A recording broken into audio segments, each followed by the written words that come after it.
సంక్రాంతి ఎందుకు జరుపుకుంటున్నామో అందరికీ తెలిసే ఉంటుంది. తెలియని వారి కోసమైతే ఈ వీడియో చేయడం జరుగుతుంది. సంక్రాంతి భారతీయ హిందూ సంప్రదాయంలో ఒక ముఖ్యమైన పండుగ. ఇది ప్రతి సంవత్సరం జనవరి 14 లేదా 15వ తేదీల్లో జరుపుకుంటారు. సూర్యుడు మకర రాశిలోకి ప్రవేశించే సమయంలో ఈ పండుగను జరుపుకుంటారు. అందుకే దీన్ని మకర సంక్రాంతి అని కూడా అంటారు. సూర్యుడు మకర రాశిలోకి ప్రవేశించడం అనగా ఏమిటంటే, సూర్యుడు ఉత్తరాయణ పాదంలోకి అడుగు పెట్టడం అని అంటారు. ఉత్తరాయణం అనగా సూర్యుడు భూమికి ఉత్తరాన అర్ధగోళంగా ప్రవేశించడం. ఈ రోజున ప్రకృతికి, వ్యవసాయానికి సంబంధించిన కొత్త ప్రారంభంగా భావిస్తారు. సంకృ సంక్రాంతి జరుపుకోవడానికి కారణాలు ఏమిటంటే, ఇది ముఖ్యంగా రైతుల పండుగ. మొదటి పంటను కోసిన తరువాత రైతులకు తమ కష్టానికి ప్రతిఫలం పొందిన రోజుగా దీన్ని అందరూ కలిసి సంబరంగా జరుపుకుంటారు.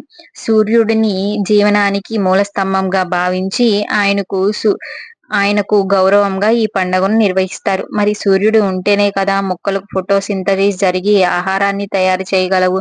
సూర్యుడికి వేడి తగిలే కదా పంటకు ఏ పురుగు పట్టకుండా పురుగు చనిపోయి పంట బాగా పండి చేతికి వచ్చేది. అందుకే రైతులు ఈ పండుగను గౌరవంగా సూర్యుడికి నిర్వహిస్తారు.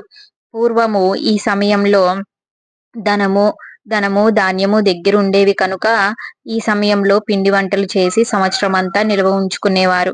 అందుకే ఈ సమయంలోనే కుటుంబ సభ్యులను, మిత్రులను పిలిచి వాళ్ళకి పిండి వంటలతో పాటు భోజనాలు కూడా పెట్టేవారు. అందరూ కలిసి సమయాన్నయితే గడిపేవారు.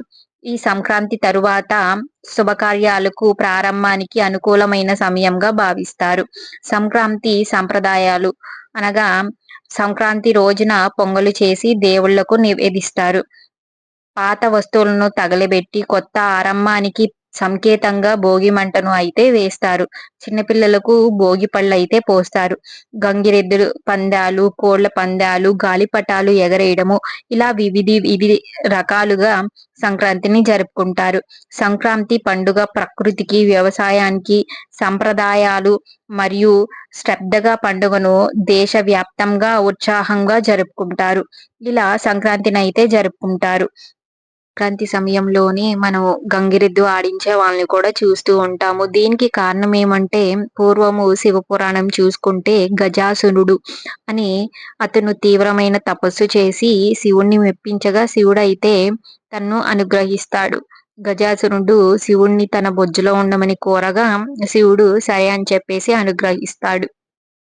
పార్వతీదేవి మిగతా దేవతలందరూ ఆందోళన పడతారు. ఎందుకంటే శివుడే కదా సృష్టికి మూలము. మరి ఆయనే వెళ్ళిపోతే మరి కష్టాలే కదా వస్తాయి.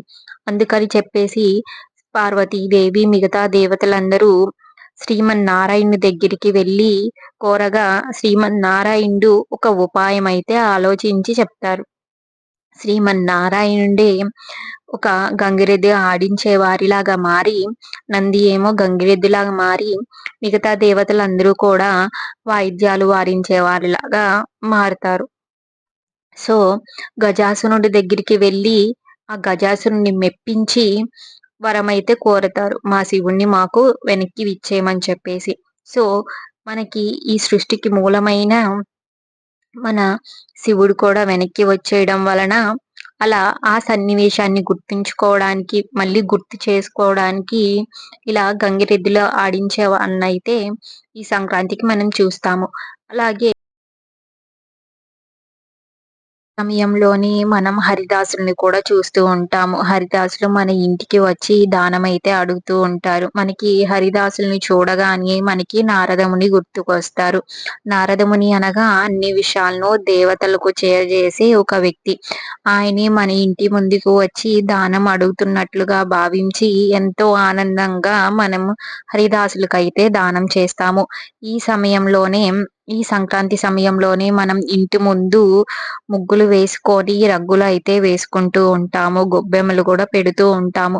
దీనికి కారణం ఏమిటంటే, పూర్వము మనందరికీ ఉండేది ఏంటంటే పూరి గుడిసెలు, మట్టి ఇల్లే ఉండేవి. అందువలన పురుగులు, చీమలు అనేవి ఇంట్లోకి రాకుండా ఉండడాని కోసం ఇంటి ముందు పిండితో ముగ్గు వేసుకొని పసుపు, కుంకుమలైతే వేసుకునేవారు. ఇప్పుడైతే మనం రంగులు వేసుకుంటున్నాం కానీ పూర్వము అయితే పసుపు, కుంకుమలైతే వేసుకునేవారు. పసుపు అనగా మనకి యాంటీబయాటిక్. ఆ పసుపు నుంచే కుంకుమ అనేది కూడా తయారు చేస్తూ ఉంటారు. అలాగే గొబ్బెమ్మలైతే పెడుతూ ఉంటాము. గొబ్బెమ్మలనగా మనకి ఆవు పేడతో తయారు చేసి పెడుతూ ఉంటాము. ఆ పేడని ఆ గొబ్బెమ్మల్ని మనం లక్ష్మీదేవి స్వరూపాలుగా భావించి పెడుతూ ఉంటాము. ఆ లక్ష్మీదేవిని మన ఇంటికి, మన గృహానికి ఆహ్వానిస్తున్నట్లుగా భావించి అయితే మనం పెడుతూ ఉంటాము. అదండి సంగతి. ఆ విధంగా మనం ఈ సంక్రాంతి పండుగను ఎంతో ఆనందంగా కుటుంబ సభ్యులతో మరియు మిత్రులతో కలిసి జరుపుకునే వాళ్ళము. కానీ ఇప్పుడు మారిపోతున్న ఈ మోడ్రన్ ప్రపంచంలో కుటుంబ సభ్యులను కలవడానికి కూడా సమయం అయితే ఉండడం లేదు. కానీ మన భారతీయులంటే ముందుగా గుర్తుకు వచ్చేది నలుగురితో కలిసిపోవడము, అందరితో కలిసి ఉండడము, ఎవరైనా ఆపదలో ఉంటే సహాయపడడము. ఇప్పుడు మనం వాటిని మర్చిపోతున్నాం. సో, నేను చెప్పాలనుకుంటుంది ఏమిటంటే మన కుటుంబంతో టైంనైతే గడపండి.